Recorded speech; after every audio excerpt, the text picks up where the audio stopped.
The story begins in a quiet village where a young girl named Amina lived with her family. She was known for her kindness, her devotion to faith, and her gentle nature. Amina spent most of her time reading, helping her mother at home, and offering prayers with sincerity. But what she didn't know was that someone from the unseen world had been watching her. For years, a jinn who had fallen deeply in love with her. This jinn, known as Zareen, was not like others of his kind. He admired Amina's purity and her peaceful heart. As time passed, his attachment grew so strong that he began protecting her from unseen dangers.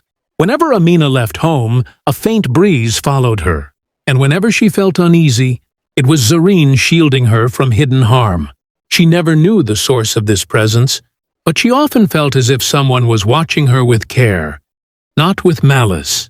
One night, Amina woke up suddenly to a strange feeling. She sensed a shadow in her room, but when she looked around, everything seemed normal. Days later, unusual things started happening. Her belongings would move slightly. She would hear whispers when no one was nearby, and she often felt a touch of cold air around her hands. At first she believed it was her imagination, but soon she realized something unseen was trying to communicate. Zareen finally revealed his presence when Amina was alone in the courtyard. A soft gust of wind surrounded her, and she heard a gentle voice calling her name. She froze in fear, but the voice reassured her, telling her not to be afraid. The jinn explained that he had been watching her for years, protecting her, and now he wished to be close to her. Amina was terrified. She knew from her faith that getting involved with a jinn was dangerous and forbidden. She immediately recited prayers for protection. The jinn did not harm her, but he insisted that his love for her was pure and that he would never hurt her. As days passed, Amina's fear grew. She couldn't sleep, she couldn't eat properly, and she felt trapped between the visible and invisible worlds. Her parents noticed her distress, but she hesitated to tell them the truth. Eventually, when the jinn began appearing in her dreams, urging her to accept his companionship, she realized she needed help. Amina gathered the courage and told her parents everything. Her father, shocked and worried, immediately sought the help of a respected Islamic scholar. The scholar listened carefully and explained that jinn can fall in love with humans, but such relationships bring danger and spiritual chaos.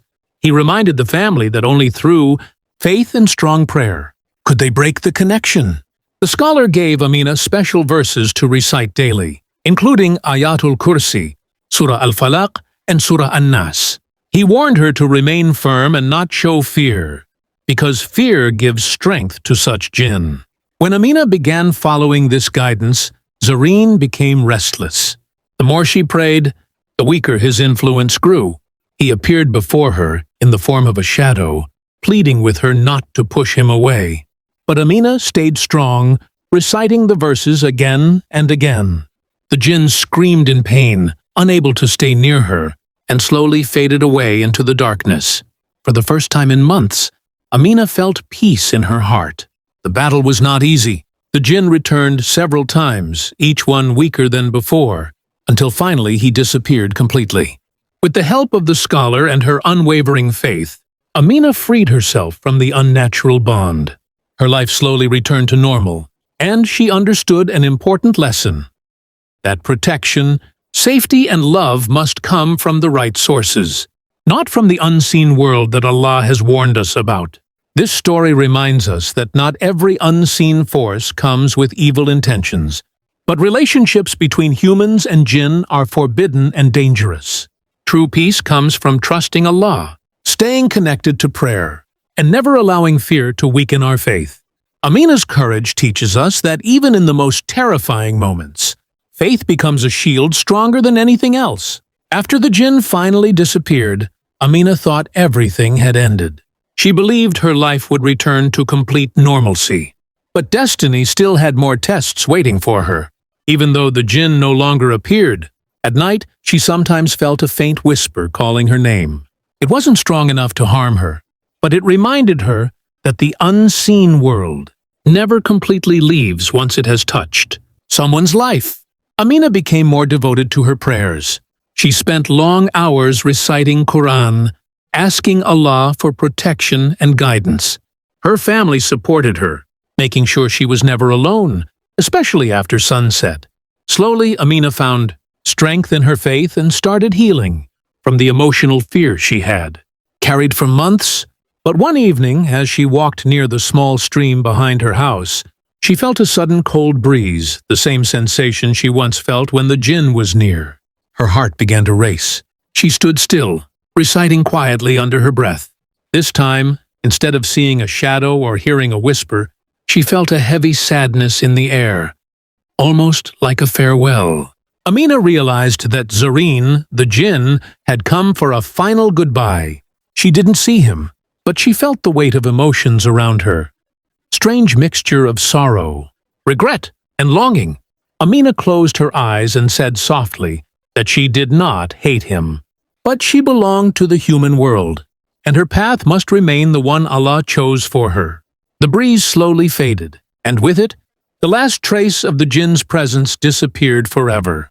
From that day onward, Amina never experienced another disturbance. Her dreams became peaceful, her mind became clear, and her heart finally felt free. She grew wiser, stronger, and more spiritually grounded. She realized that sometimes the scariest experiences become the most powerful lessons. Amina later shared her story with the scholar who helped her. He told her that Allah protects those who remain steadfast, and that her courage would inspire many others who face unseen fears. His words gave her comfort, reminding her that no matter how strong the Jinn was, faith is always stronger. Years passed, and Amina became a source of guidance for young girls in her village. People came to her for advice, not knowing the silent battles she had once fought. She never spoke openly about her experience, but she always reminded others to stay close to their faith, keep their hearts pure, and never fall into temptations of the unseen world. Her story remains a powerful lesson, a reminder that love from the unseen world is not a blessing, but a test. And the only way to pass that test is through unwavering belief, courage, and the constant remembrance of Allah. Even after many peaceful years had passed, Amina still carried a deep understanding of the unseen world, a knowledge that had shaped her life forever. She often wondered why she had been chosen for such a strange trial. But she learned to accept that every person's test is different, and Allah prepares His servants through both visible and invisible challenges. One afternoon, as she was teaching children from the village about kindness and faith, a little girl asked her a question. "Amina Appa, why do we recite Ayatul Kursi before sleeping?" Amina paused for a moment. She smiled gently and explained how these verses protect believers from harm that cannot be seen. She didn't mention her own experience, but her voice carried the strength of someone who had lived through the truth of those words. The children listened with innocent eyes, unaware that the woman standing before them had once battled a powerful Jinn through the power of faith alone. Amina felt grateful that she could now guide others toward the same protection that had saved her. As time flowed, Amina's village also changed. People became more aware of spiritual dangers, and many families began practicing daily prayers more consistently. Elders often said that the village felt lighter, calmer, as if something heavy had once lingered but had now been lifted. Only Amina knew the full meaning behind those words. One day, an elderly woman approached Amina quietly. She said her granddaughter had been acting strange at night, waking up screaming or talking to someone who wasn't there. Hearing this, Amina felt her heart tighten. She knew these signs all too well. The memories she had buried began to rise again. But instead of fear, a sense of responsibility filled her. Amina accompanied the woman to her home and gently spoke to the girl. She prayed for her, recited verses aloud, and comforted her. As she finished, a sudden chill passed through the room.